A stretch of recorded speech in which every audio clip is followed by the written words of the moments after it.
Present at the meeting were major service providers, energy think tanks, the media, and consumer protection agencies. Some of the major players, the Volta River Authority, the Ghana National Petroleum Corporation, Electricity Company of Ghana, and the Ghana Water Company Limited, during their presentations, outlined some of the reasons why they need an upward adjustment. The Ghana Water Company Limited is requesting for over 300% increment, while the Electricity Company of Ghana is proposing a 148% increment for the year 2022. Both institutions have been heavily critiqued for the proposal. The Ghana Water Company listed the debt incurred from the operation of the desalination plant and the impact of water pollution as a result of illegal mining and sand winning as some of the reasons why it is requesting over 300% increment of water tariffs. Desalination plants we are managing with.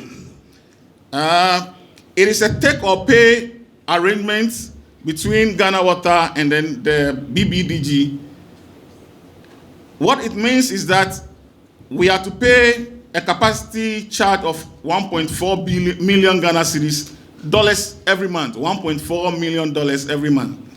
Whether they are able to provide you with water or not, you have to pay. The challenge here is, even if it's in the tariff, the challenge here is the tariff is approved so many years ago. Another reason why we want our tariffs to be looked at is pollution. And chiefly is galamsey. We all know what galamsey is doing to our water bodies. Apart from that, it is bringing a lot of cost to the utility. We have to dose sometimes 2 times more chemicals to get the same volume of water. Apart from chemicals, galamsey brings about silt, which will create cavitation in your impellers. You have to dredge, and it's so much cost to us. The sad thing is, even when you extract water to treat, you may have to use about 40% to just backwash and throw it away again.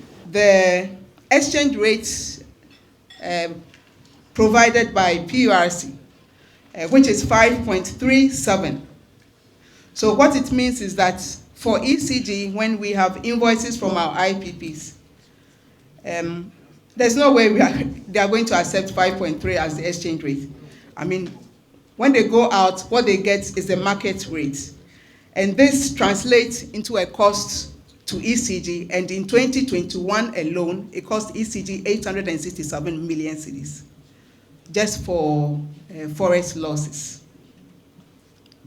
Another external factor impacting on ECG's operations is world market prices of metal. ECG also is faced with a challenge of unrecovered generation costs. As you all know, we have signed some PPAs, and some of the PPAs prices are not fully reflected in the tariff. We also have newly commissioned plants whose tariff currently are not part of the bulk generation charge. And we have issues also with variation in dispatch, which has implied costs when it comes to fuel. The service providers impressed upon the PURC to accept the proposals. They outlined some of the innovations and projects they will embark on to reduce generational and production losses. On the average, after 2022, the 148 is due to the accumulation. Now, after 2022, from 23 to 26, it's just an average of 7.6. It's just an average of 7.6. So if this tariff is approved by PURC, this country is not going to see ECG propose anything above 10% year on year. We are saying that if the Commission approves our tariff, we have a plan. We know that there's a lot expected from us. We hope to reduce our debt to sales ratio to 20%. We hope to be able to also increase other incomes by 10%. We will also meet the PURC collection target of 98%. In terms of operational excellence, we ensure that all projects would be at least 95% executed on time. System losses would want to improve and be more efficient when it comes to losses, and therefore we'll be working towards meeting the targets that will be set by the regulator for the 5-year period. If we want to bring down the cost of production, we should help ourselves to make sure that the water bodies are clean. There's no galamsey around Ouija, but effluent from homes, people have built around it. It's now a burnt up area. 300 bags of aluminum sulfate a day as we stand. And last year it was around 200. So additional 100 means additional cost. So if the consumer does not pollute the water, that cost will not come for PURC to consider for us. And for us, we need to tell the truth. Whatever challenges that are there, we bring them. And if PURC, in consultation with the consumers and government, decide that we should bring it to a particular level, so be it, but we would have told the story. And tomorrow, when I'm called to answer, I will also refer to the requirement that are needed, and that was not supported.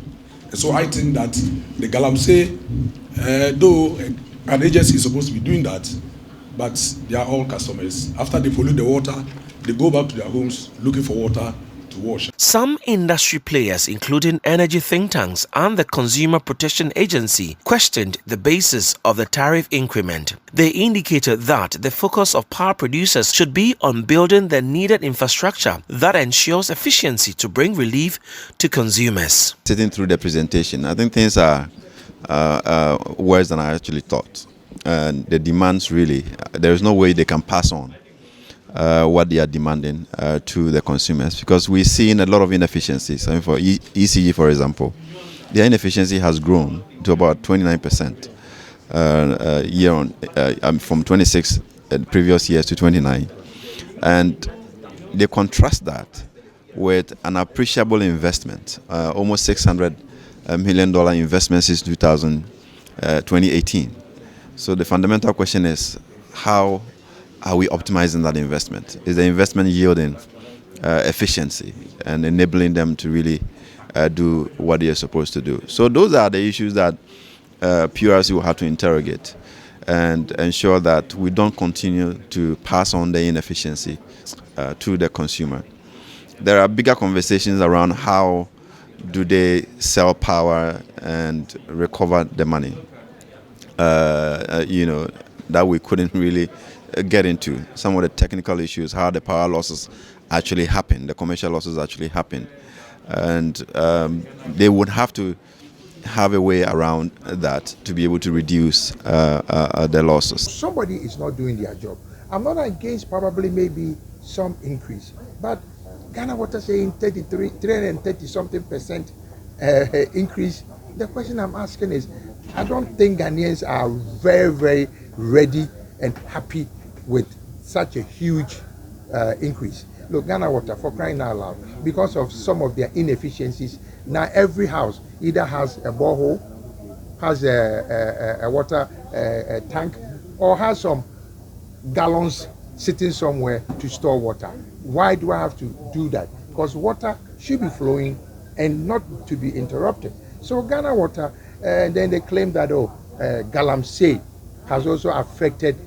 The question is, I mean, if a thief is coming to my house and I don't do anything to prevent the thief, for the thief to come to my house and steal my products, why do I have to complain? So to me, it is their own responsibility. They saw the galamsey issue coming. What effort did they put in so that it will not affect their operations? The regulator, the PURC, has from now to July 2022 to decide on the next tariff Ghanaians would pay. Are they going to dismiss or agree with the proposals? Ali Simon Jarana is the head of corporate communications at PURC.